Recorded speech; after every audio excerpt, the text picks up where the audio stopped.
Bonjour mes bien-aimés frères et sœurs. Que la grâce et la miséricorde de Dieu notre Père et celle de Jésus-Christ, notre merveilleux Seigneur, soient sur vous.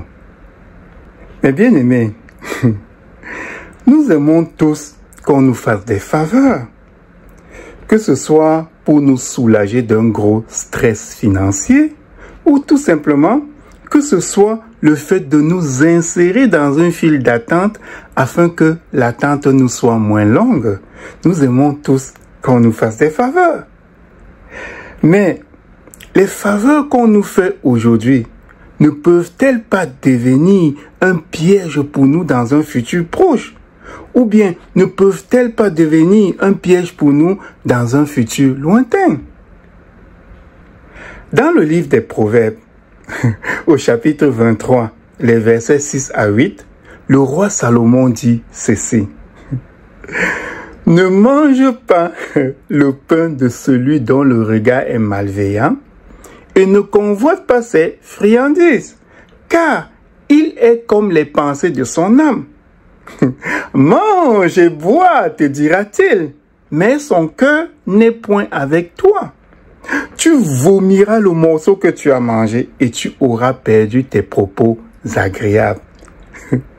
Voyez-vous dans ces versets qu'une faveur accordée à un tiers peut lui être fatale? Qui voudrait perdre ses propos agréables? Personne, n'est-ce pas?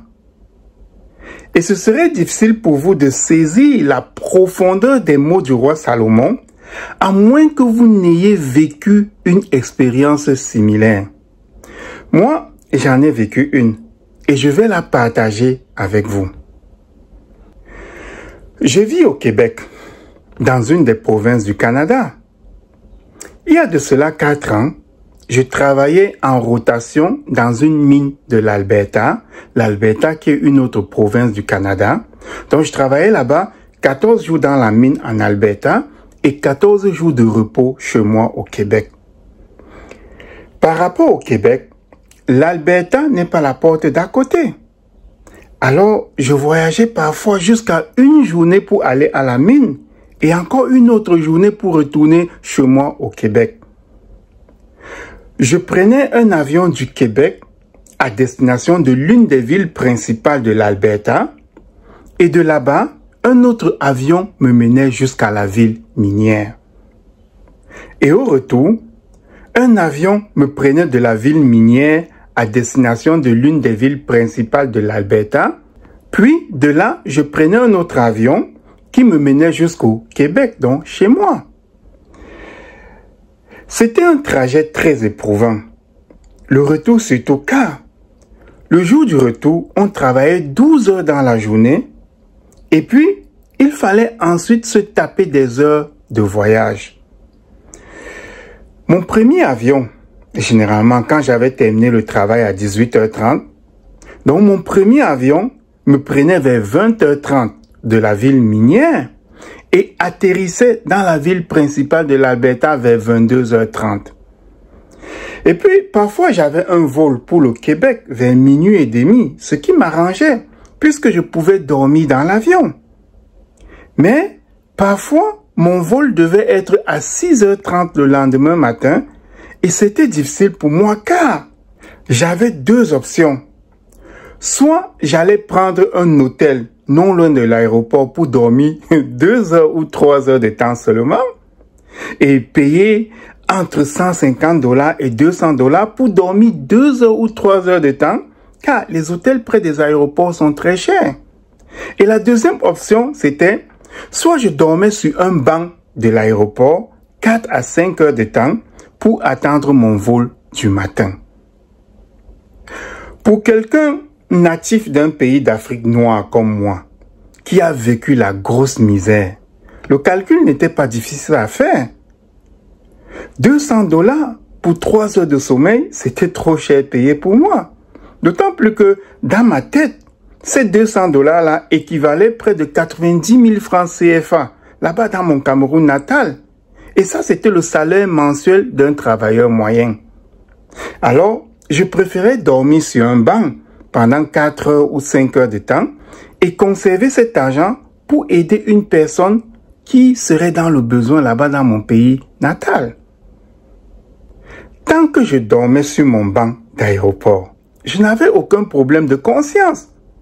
Je souffrais seulement une mauvaise nuit de sommeil et cela n'était rien comparé à ce que j'avais déjà souffert dans ma vie. Puis un jour, un nouveau travailleur est venu dans la mine. C'était un Somalien, un Africain noir comme moi. Nous avions sympathisé car je trouvais qu'il avait de bonnes valeurs. Du moins, dans ce temps-là.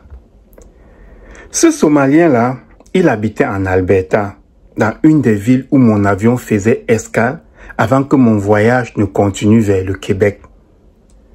Un jour donc où nous allions retourner chacun chez soi après nos 2 semaines de travail, il me demanda si j'avais un endroit où coucher pendant mon escale avant de prendre mon avion le matin.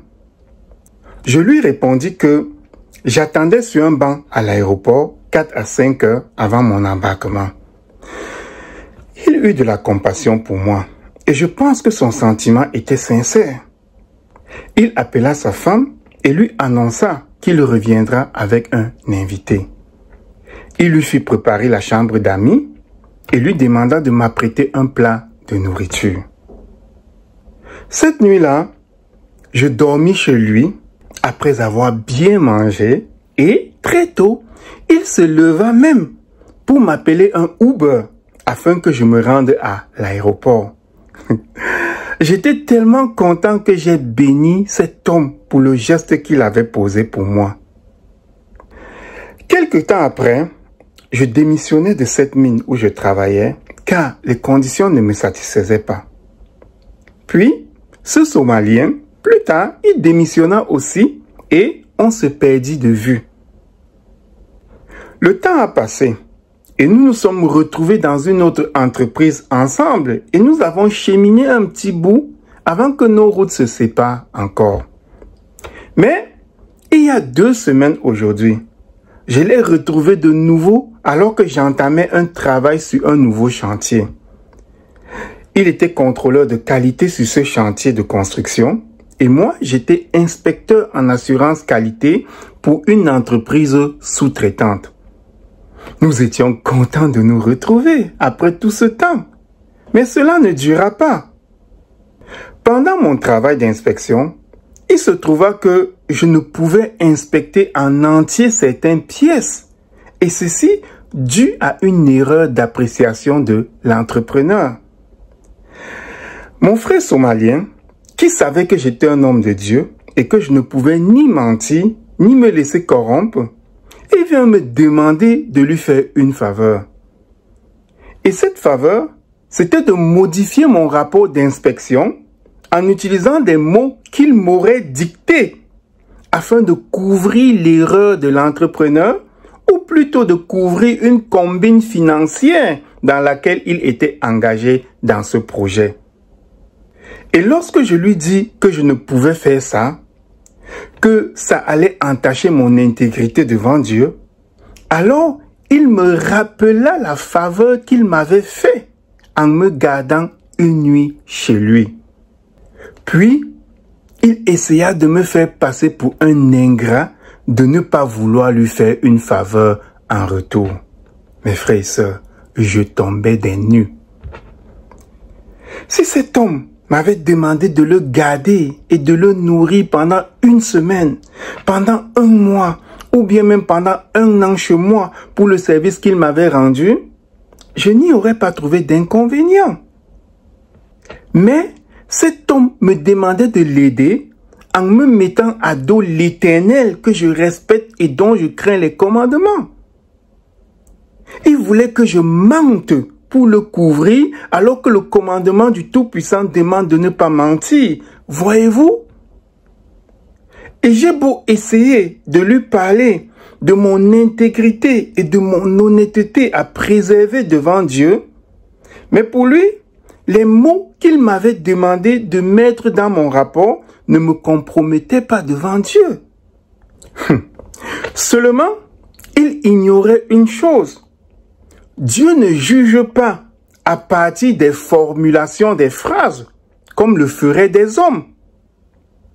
Dieu, qui sonde les cœurs et les reins, comprend ce qui se cache derrière les formulations des phrases.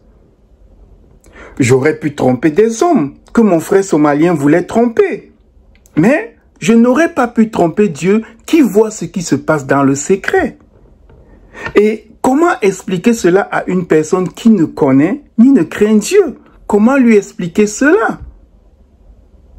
Mais bien aimé, comme je vous l'ai dit quelque part au début de ce sermon, je ne pense pas que ce frère somalien, lorsqu'il me faisait une faveur, préméditait de me le redemander de cette façon. Je pense que ses intentions, lorsqu'il me faisait sa faveur, étaient pures. Seulement, quelques années plus tard, c'est-à-dire il y a 2 semaines de cela, il anéantissait cette belle action et cette belle intention qu'il avait le jour où il m'avait aidé. Et le comble, c'est qu'il semblait ne pas comprendre ce qui se jouait. Pour lui, c'était une simple jonglerie de mots comme cela se fait dans le monde. Mais pour moi, un enfant du royaume de Dieu, c'était plus gros que ça. Si je faisais cela, je n'aurais pas péché comme on peut le faire par inadvertance. Mais j'aurais pratiqué le péché car j'étais conscient de ce que j'allais faire, en ce sens que j'aurais prémédité ce que j'allais faire. Et Dieu, s'il passe l'éponge sur les péchés que nous commettons par inadvertance, il sanctionne les péchés que nous commettons consciemment. Voilà pourquoi dans l'épître aux Hébreux, au chapitre 10, les versets 26 et 27, il est dit ceci. Car si nous péchons volontairement après avoir reçu la connaissance de la vérité, il ne reste plus de sacrifice pour les péchés, mais une attente terrible du jugement et l'ardeur d'un feu qui dévorera les rebelles.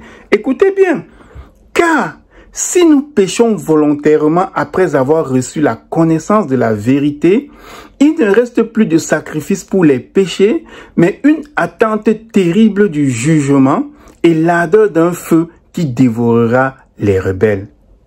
Les enfants de Dieu ne doivent pas pécher volontairement car ce serait chercher leur propre destruction. Voyez-vous, mes bien-aimés, lorsque je voyais des personnes refuser les faveurs qu'on leur faisait, je pensais qu'elles étaient orgueilleuses. Mais ces personnes avaient très bien compris avant moi les conséquences que peuvent apporter l'acceptation d'une faveur. Même l'acceptation d'une toute petite faveur. En fait, si j'avais décliné l'offre de ce frère somalien de partir dormir chez lui, il ne se serait jamais senti légitime de me demander une faveur en retour.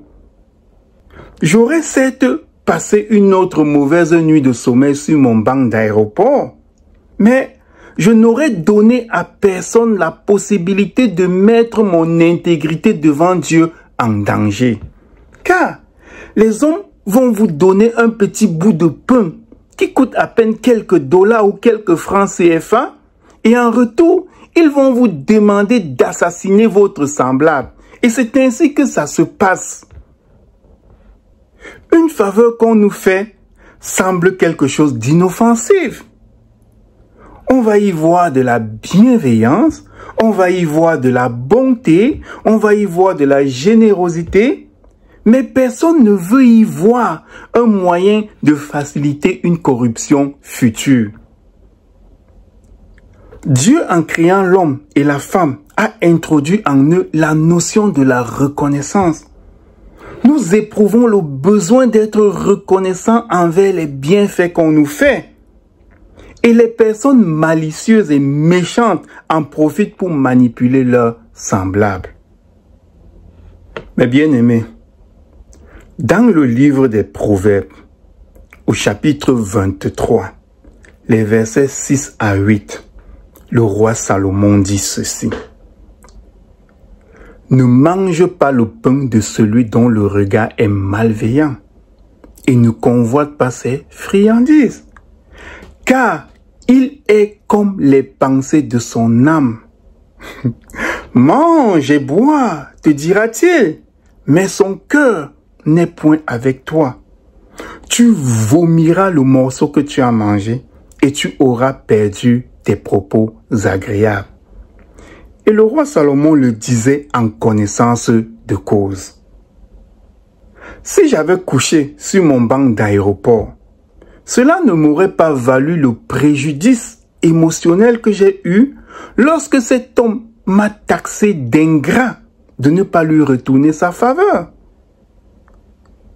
Si j'avais dépensé mes 200 $ pour une chambre d'hôtel, cela ne m'aurait pas valu cette culpabilisation où j'ai failli basculer en écoutant cet homme me taxer d'ingrat.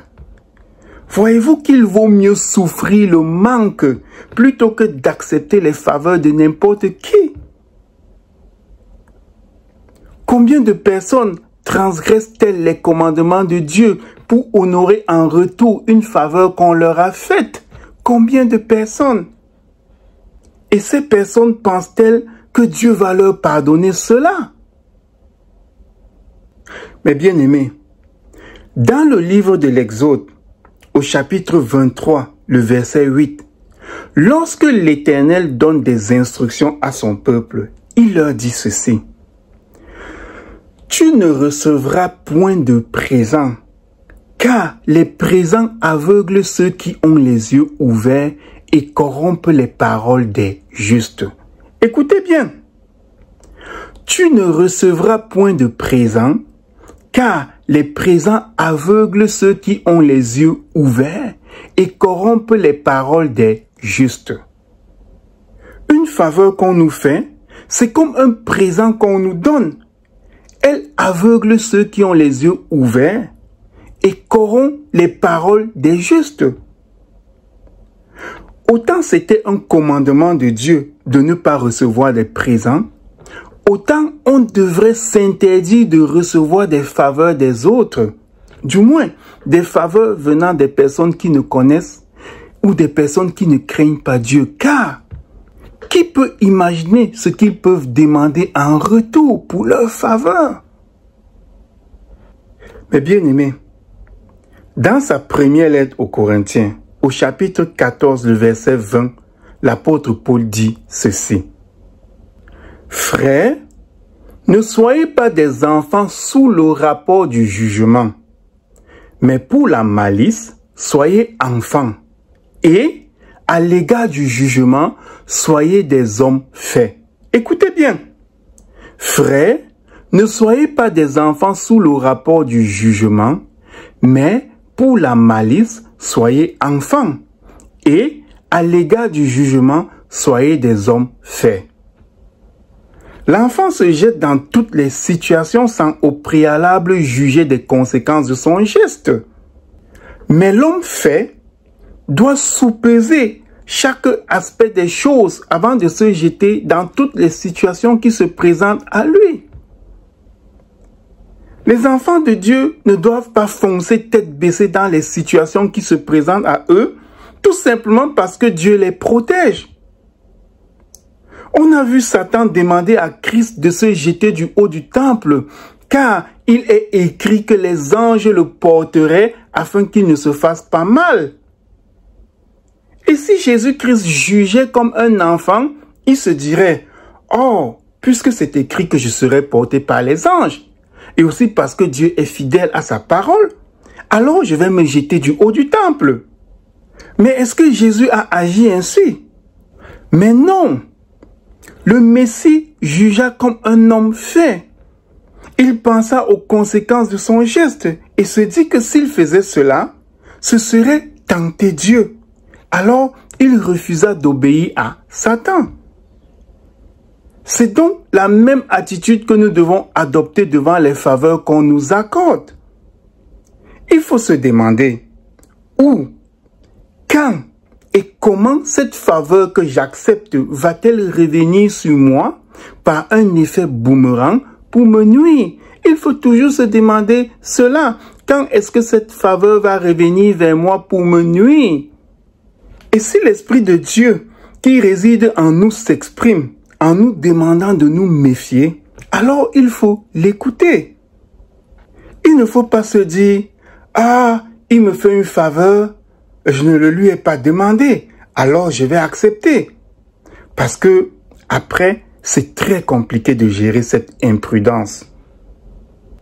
En conclusion donc, pour cette leçon, mes bien-aimés frères et sœurs, dans son épître aux Éphésiens, au chapitre 5, les versets 15 et 16, l'apôtre Paul dit ceci.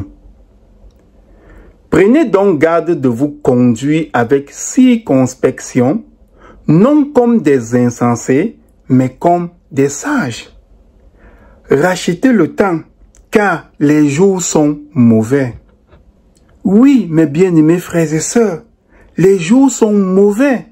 Nous devons nous conduire comme des personnes sages.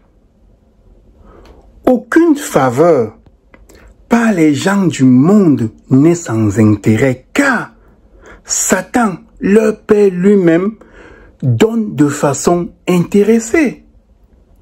Nous l'avons vu essayer de donner à Christ les royaumes de la terre, mais en retour, il fallait que Christ se prosterne devant lui, adorant ainsi une autre créature que Dieu seul. Est-ce que vous comprenez cela? La faveur que Satan faisait à Christ en lui présentant tous les royaumes du monde, en retour de cette faveur, Christ devait se prosterner devant lui, Satan. Alors, le principe des faveurs est le même. Si on vous en fait, on vous le redemandera plus tard. Et personne ne sait sous quelle forme on va le lui redemander.